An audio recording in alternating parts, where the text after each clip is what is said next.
This is a demonstration of two-color brioche stitch worked in the round.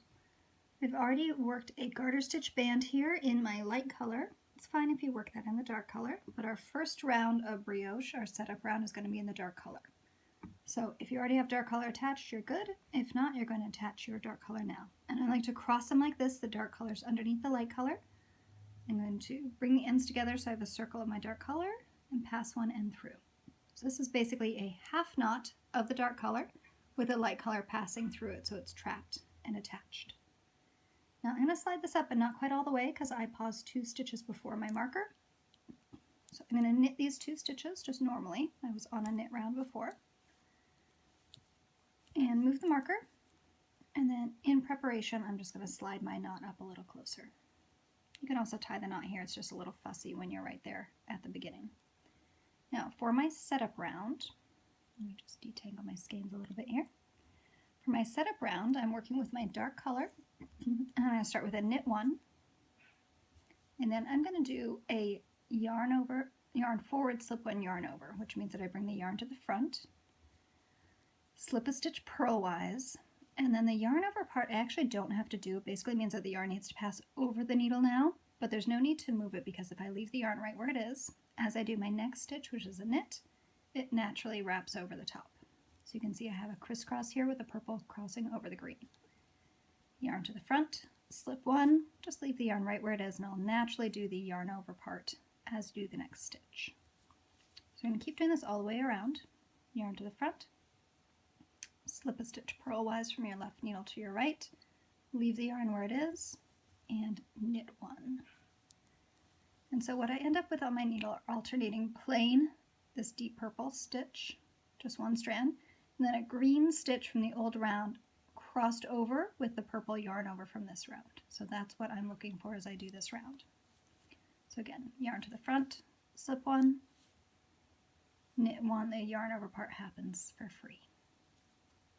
So we're going to keep doing this all the way around. Slip 1, knit, yarn to the front, slip 1, knit. I'm going to switch now to holding the yarn in my left hand, also sometimes called picking rather than throwing.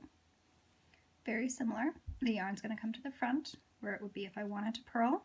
I'm going to put my needle in purlwise just like I would as if I was ready to purl. So I've got the working yarn trapped on top of the needle here, and then just slip the stitch over. Leave the yarn where it is, knit 1. So again, yarn comes to the front, come in as if I'm going to purl, but instead slip the stitch over, making sure that the working yarn, which is my dark color here, is crossed over the top of that right hand needle as well. And then knit 1. Yarn to the front, slip 1, knit 1. Yarn to the front, slip 1, knit 1. Yarn to the front, slip 1, knit 1. Keep doing this all the way around. Every once in a while you might have to bunch up the stitches on your left needle. Yarn to the front, slip 1 purlwise, knit the next stitch. Yarn to the front, slip 1 purlwise, knit the next stitch. I'm going to speed up a little bit in my work because I want to show you how to transition to the next round. So I'm going to do this at not quite my normal speed, but close. You can see once you get into it, it's got a nice rhythm. This is kind of similar in some ways to a knit 1 purl 1 rib, and I find it even faster in some ways. Each round is faster, but since on each round I'm only knitting every other stitch, in the long run it's going to take a bit more time, but be totally worth it. It's a very cool stitch pattern.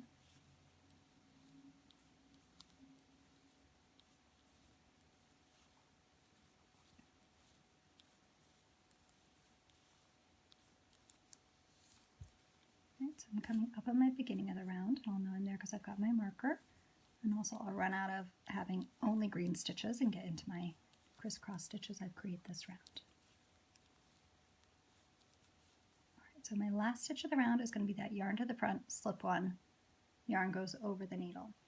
Now I'm ready for round 1. I'm going to use my light color. If your light color is not attached, if you did your border in the dark color, don't worry about it, just tie on your light color now.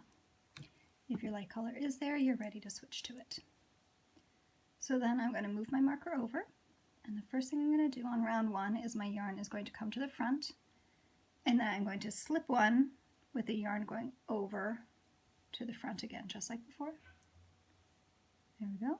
Except I want to land with the yarn in the front here because my next thing to do is a brioche pearl.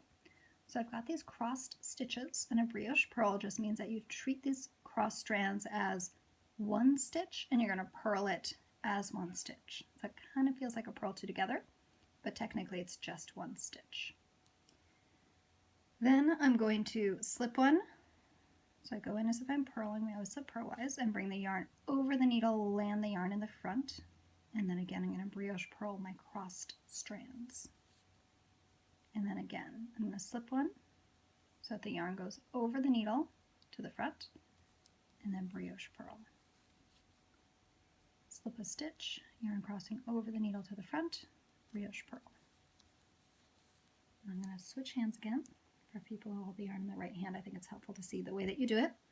So here my yarn's already in the front because I just purled. I'm going to slip a stitch, and then here I'm actually going to move the yarn. So it goes over the needle and then between the needles to the front. So I still end up with the same thing. Then I'm going to do my brioche pearl through the cross strands. And again, leave the yarn where it is, slip the stitch purlwise, and then you wrap the yarn over your needle, landing in the front.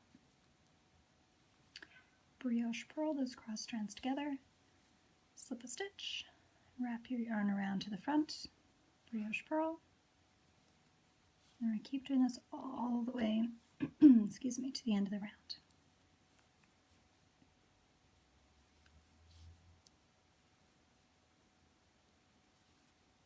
So I'm going to switch back to having the yarn in my left hand. I'm going to go a little faster just so I can get back to the beginning and show you round two. So again, with the yarn in my left hand, the yarn's in front, slip my stitch, make sure the yarn goes over the needle, bring it to the front, brioche pearl.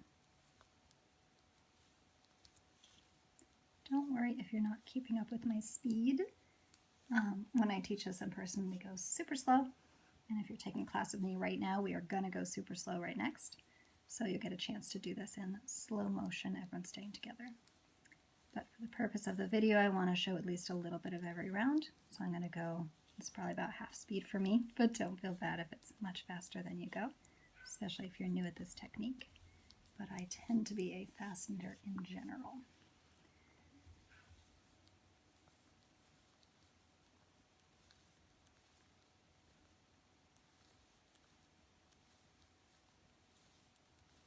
And again, just like before, when I'm ending up with on my needle, different colors alternating, a plain stitch, it's just one strand of my green here, and then a purple stitch from last round, kind of overlap by the yarn over of green that crosses past it. And that can be a good way to know if you forget where you are. I suggest that you stop in the middle of the round, and when you pick it up, whichever color has more of it on the needle, that's the color you're working with. But if you stop in the middle of the round, you know which color you're working with because the green is the only yarn I have here, the purple's way over there. So it makes it a little bit easier to not stop right at the beginning of the round transition.